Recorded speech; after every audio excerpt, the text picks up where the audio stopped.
You're listening to an archived Cabral Concept podcast.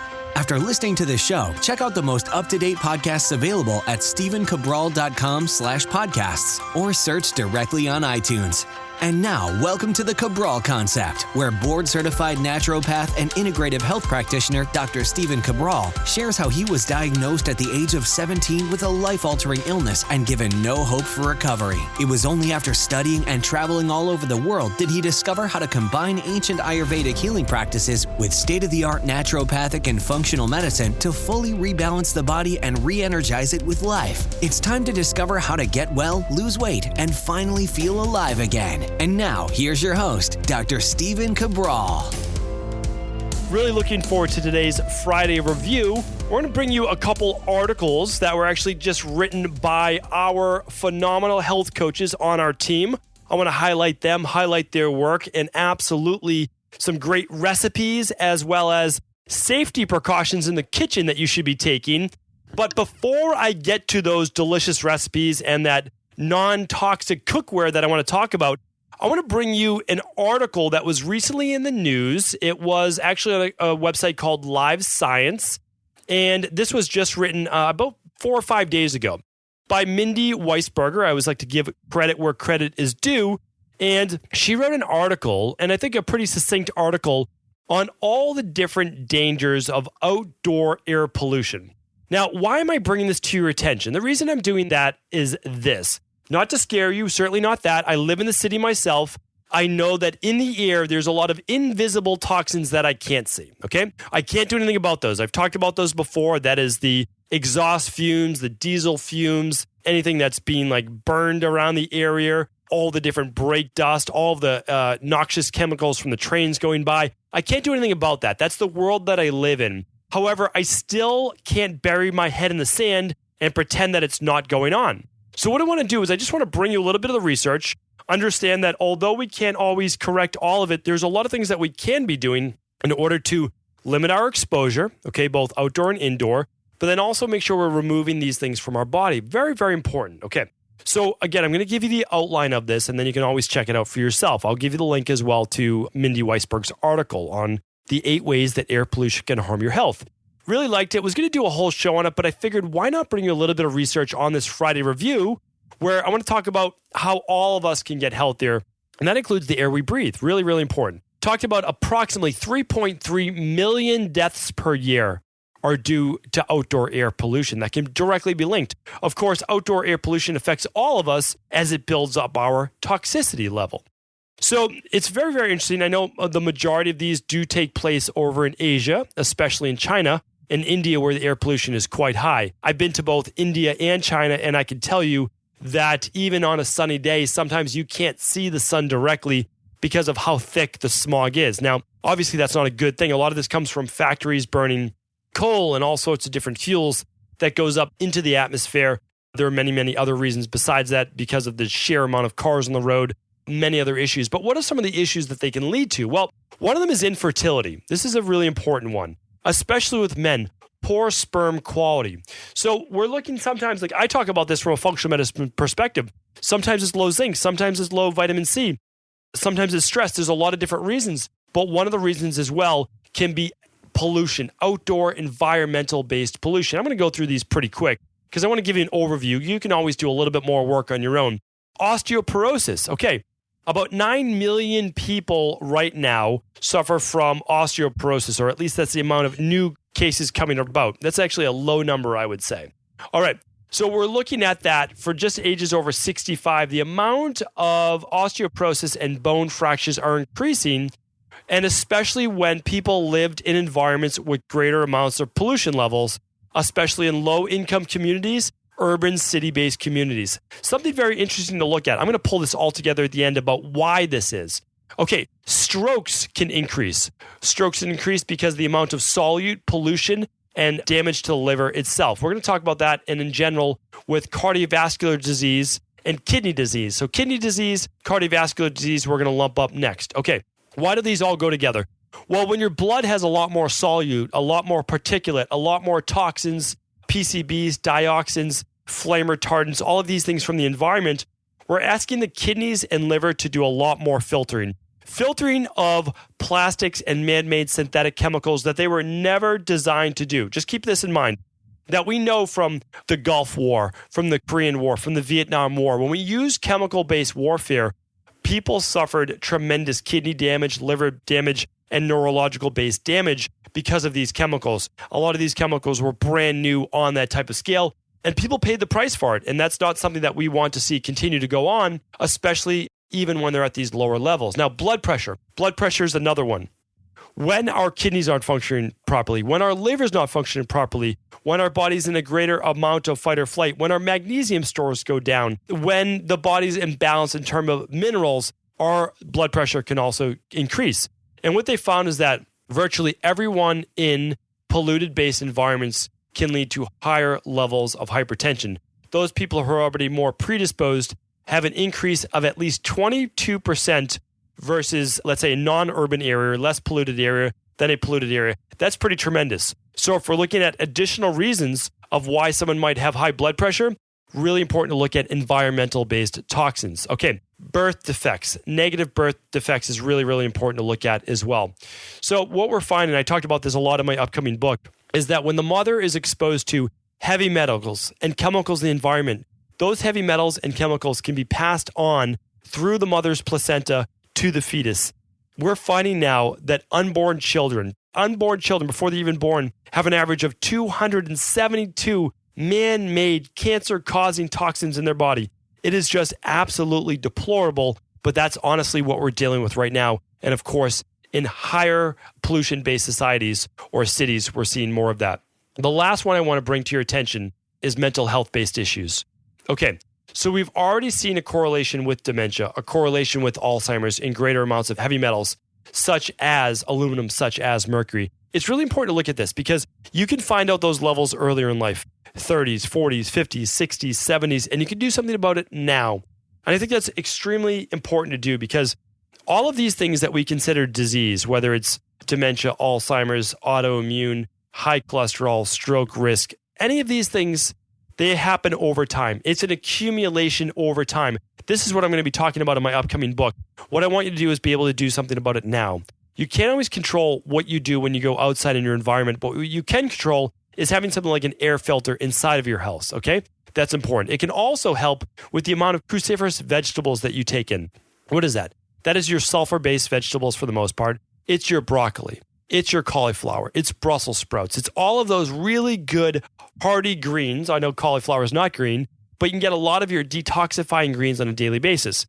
If you're not going to eat the vegetables that you know that you should, the 79 servings per day, well, try to get in some good berries. If you're not going to get in those berries either, the high antioxidants as well, then try to do something like the daily fruit and vegetable blend. It's an easy way to get 22 organic fruits and vegetables in powder form that you can just throw in your smoothie in the morning or throw in a pre-workout drink or first thing in the morning.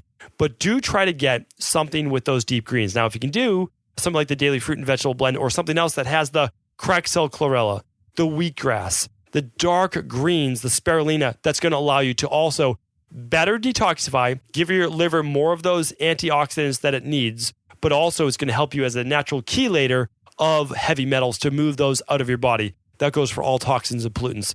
My big recommendation, as always, I'm telling you to eat more of a Mediterranean-based lifestyle. The olive oil, the avocado, the healthy fats, lots of vegetables, the deep, dark berries, a variety of colors of food, the easiest, best ways to get it. And then as you're able to, doing a seasonal-based detox, a 7, 21, or 14-day detox to really clean out the body. And if you want to take the next level, I don't talk about this often, but I will talk about it more in the future, is something called the toxicity test. The toxicity test will actually check your environmental toxins. This is a phenomenal test. I did it myself. I talked about it quite a while ago on the Cabral concept, but it will actually show you what environmental toxins you are high on to see what level of detoxification you should really be focused on right now. I find it's a phenomenal test. Why don't I just link it up with more information? Just go today to StephenCabral.com/686. So StephenCabral.com/686. If you go to that show today, I will link up the toxicity test. I'll link up the more of the additional research because remember, everything I gave to you, all those different ways that air pollution can really affect your body internally, externally affecting internally, is all based on research. Remember, what we're doing with naturopathic medicine is state of the art. It is functional medicine blended with traditional forms of medicine, Ayurvedic, traditional Chinese medicine, all of the different forms that we know from Eastern-based philosophies that work. I mean, don't make any mistake about it. This is information that you can also share with your friends that's based on science, scientific research. So really important. That was the heavy part of today's Cabral concept. What I want to do now, though, is I want to step back a little bit and go over a really, I think, an important topic. One of the things that I do a lot of in my practice is something called the hair tissue mineral analysis. And this shows people the amount of aluminum, the amount of mercury, the amount of heavy metals they have in their body, plus their autonomic nervous system function, plus all the minerals they have in their body. It's a phenomenal test. One of my favorite, hands down. Well, one of our health coaches, Caitlin Graft, who is absolutely an amazing health coach. Many of you have spoken with her when you order a functional medicine lab test from StephenCabral.com, you actually get a call with Julia or with Caitlin. And again, amazing holistic health coaches. Caitlin's a licensed registered dietitian, and she did a great show on the different types of cookware that are much safer to cook with. So what I'm going to do is I'm going to talk about the overview today, and then I'm going to link up where you can find that information. Now, you would have already seen this information if you are part of the Cabral support group, cabralsupportgroup.com. It is a free Facebook group for positive people looking to support those others in the group and also ask any questions that you may have that pertain to your Dr. Cabral detox or anything that you're going through that you need a little bit of guidance on. We're happy to help there. It's just our way of giving back. And Caitlin and Julia and Mark, myself, a lot of great people on my team are able to try to provide you with other great information. Plus, we have so many great people in the group that also provide advice that's honestly just as beneficial, I believe, as anyone on my team because they're giving you their standpoint, which is what the group's all about. So what do we want to look for? What do we really care about? All right, I've talked about this before. I'll try to link it up, but we're most worried about cookware that's metal-based, especially aluminum-based or Teflon-based, non-stick. Why does that matter? Well, the Mayo Clinic a decade ago came out with Teflon non-stick cookware as one of its top 10 cancer-causing materials. Bottom line, that is a synthetic, man-made chemical that's linked to cancer, and it's in their top 10, which means we should not be using it for sure. We should not be using that at all. I know that it makes it easy not to use products that would help with the non-stick in the pan, but trust me, you do not want to be scraping that Teflon into your food, which can then cause cancer. The other thing is, we don't want to be using aluminum-based pans. Why? By using an aluminum or metal spatula and scraping the pan, we're getting little aluminum pieces, microscopic potentially, in our food, which is then accumulating over time. All of those things can lead to the issues that we're talking about with the nervous system, with the high blood pressure, with the infertility, with all of these dementia-based issues as well. So what do we want? That's the better answer. Okay, we want to use either ceramic-based cookware. All right, so this is a non-toxic ceramic cookware. That can be absolutely fantastic. And again, I'm going to link all of these up today in the show notes. The other great thing that we can use is cast iron. Cast iron has been used literally since, I don't want to call it the dawn of time, but since humans were really cooking, we've been using cast iron.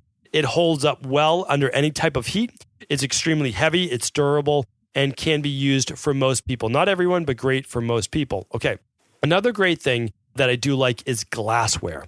So being able to cook with glass is a great modality as well.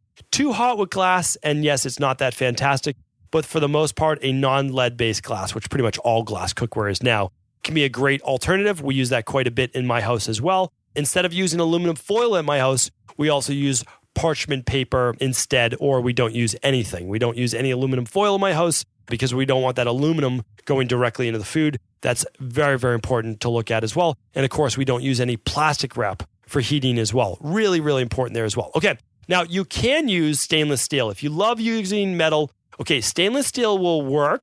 It is more affordable, but we want to make sure that if it has aluminum in it, it's only an aluminum core, and that the stainless steel is the part that is properly bonded and not able to be broken down. Again, my preferred is still the glassware, and it's the cast iron or the ceramic. Those are my favorite types. Caitlin actually came up with something that was something called stoneware, which is very interesting as well. So that's another base product that you can look into, and that I'm going to link up in the show notes. Again, I like my Friday reviews to be giving you the overview. If this sounds like it might be of interest to you, then we link it up in the show notes as well. So again, my favorites are the glassware and the ceramic. And then if you're doing like heavy duty cooking, the cast iron can be phenomenal as well. So those are all great products. Highly recommend them. If you want to see the specific brands that we're recommending, typically just things that you can purchase right on Amazon, you can either just go to cabralsupportgroup.com and head right over there, and you can see that post by Caitlin, and she'll give you all of those great links right over to those specific products.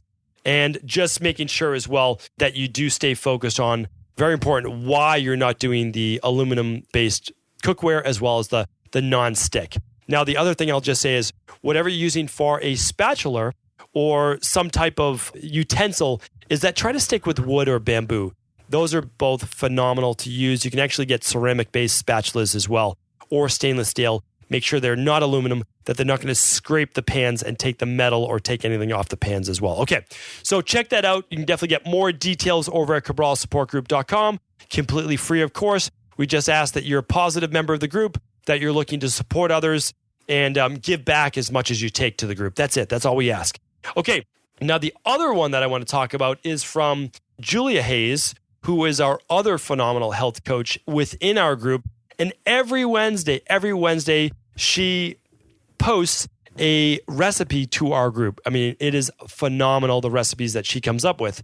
To get all of the recipes from the past, literally in the group, all you have to do is search recipe. That's it. Like literally type in recipe in the search box, and you'll get to see all of our amazing recipes. We're actually working on a cookbook together. She's coming up with the recipes. I'm going to be adding in a little bit of the layout, what I'm looking for, how it works with our Candida protocol, how it works with our detox. Really looking forward to that, and probably the end of the first quarter of 2017, hopefully sooner if possible. But what I wanted to do is, okay, so she has so many great recipes. How do I pick one?